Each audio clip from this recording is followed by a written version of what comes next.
हम यहाँ पर प्रश्नावली 5.1 का प्रश्न चौथे का 11वां सॉल्व करेंगे। तो इस वीडियो में 11वां और 12वां दोनों सॉल्व करेंगे, अंत तक देखना वीडियो। तो यहाँ पर श्रेणी दी हुई है ए कॉमा ए स्क्वायर कॉमा ए क्यूब कॉमा ए की घात 4 डैश डैश डैश इस प्रकार। तो हमें ये बताना है जो ये श्रेणी दी हुई है ये समांतर श्रेणी है या नहीं। यदि समांतर श्रेणी है तो इसका सार्वंतर ज्ञात कीजिए और इसके 3 और पद ज्ञात कीजिए, 5वां पद, 6वां पद, 7वां पद, 4 पद तो यहाँ पर ये दिए गए हैं। तो यहाँ पर A1 बराबर दिया हुआ है A2 बराबर दिया हुआ है ए स्क्वायर, A3 बराबर दिया हुआ है ए की घात 3 और A4 बराबर दिया हुआ है ए के ऊपर 4 की घात। अब हम यहाँ पर A2 minus A1, A3 minus A2, A4 minus A3 ये तीनों अंतर निकाल लेंगे। यदि ये तीनों ही अंतर समान होंगे तब तो ये श्रेणी समांतर श्रेणी है, नहीं तो नहीं है। तो अब यहाँ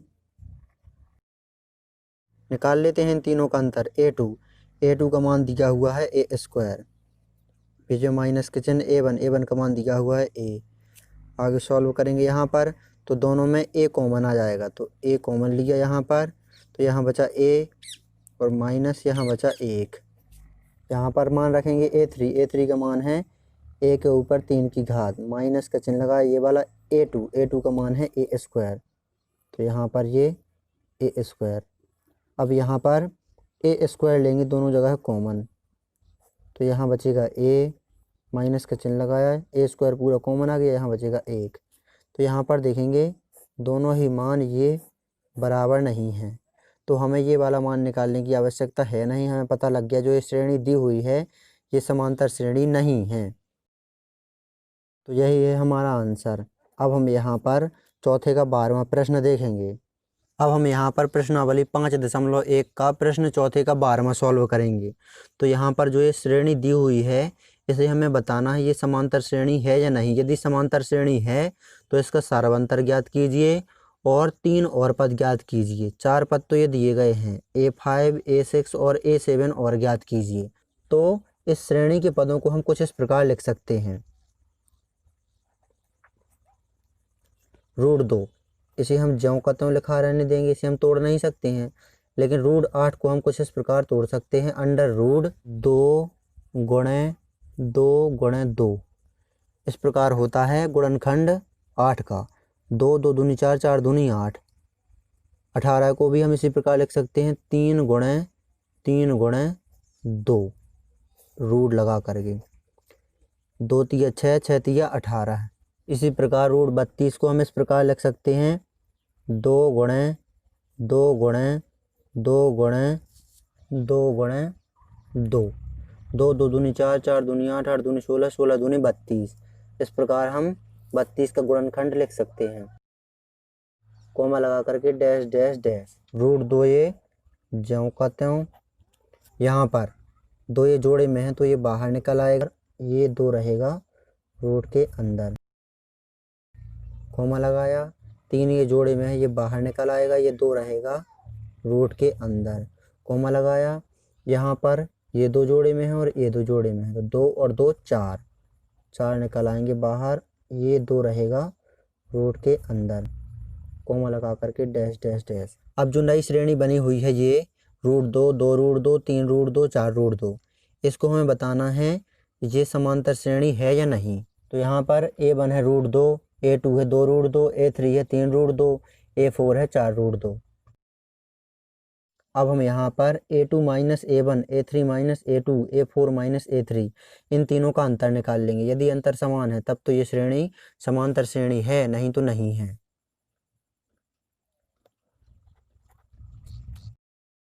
अब हम यहाँ पर मान रखेंगे A2 का मान है 2 √2,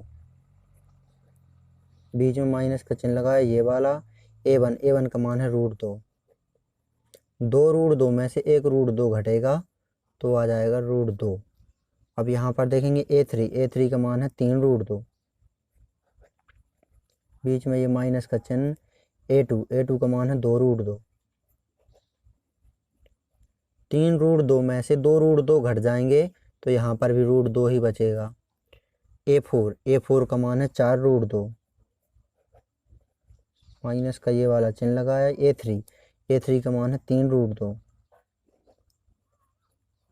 4√2 में से 3√2 घट जाएगा तो यहाँ पर भी √2 ही बचेगा। तीनों में अंतर देखेंगे तो तीनों में ही ये सेम अंतर आया हुआ है। तो यहाँ पर जो ये श्रेणी है ये समांतर श्रेणी है। अब जब ये श्रेणी समांतर श्रेणी है तो इसका हमें सारवंतर निकालना है और 3 और पद, 5वां पद, 6वां पद और 7वां पद निकालना है। तो सारवंतर जो तीनों में अंतर आया हुआ है √2, यही है सारवंतर। तो सारवंतर बराबर लिख लेते हैं √2 और श्रेणी का प्रथम पद जो कि है √2, ये भी यहाँ पर लिख लेते हैं। तो यहाँ सारवंतर को हम D से दर्शाते हैं। ये आपसे विकल्प में पूछा जा सकता है। तीनों में जो अंतर आया हुआ है √2, यही है सारवंतर। श्रेणी का सबसे पहला पद और लिख लेते हैं प्रथम पद। प्रथम पद को हम A से दर्शाते हैं, A भी विकल्प में पूछा जा सकता है। तो प्रथम पद श्रेणी का दिया हुआ है √2।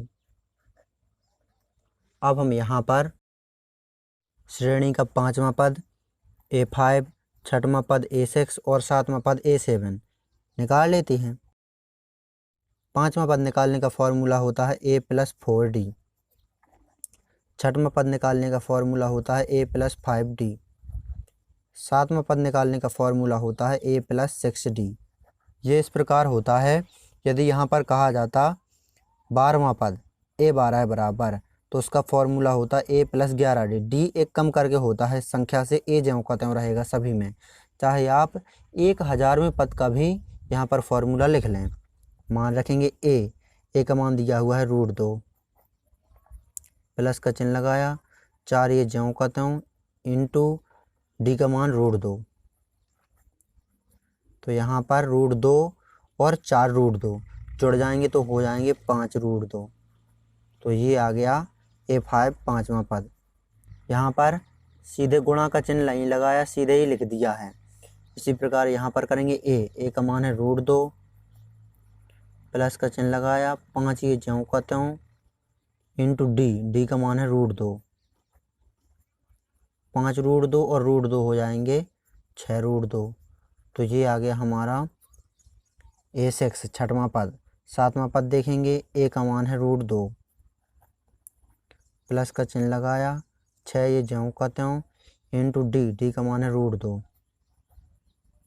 तो यहाँ पर 6√2 और √2 जुड़ जाएंगे तो हो जाएंगे 7√2।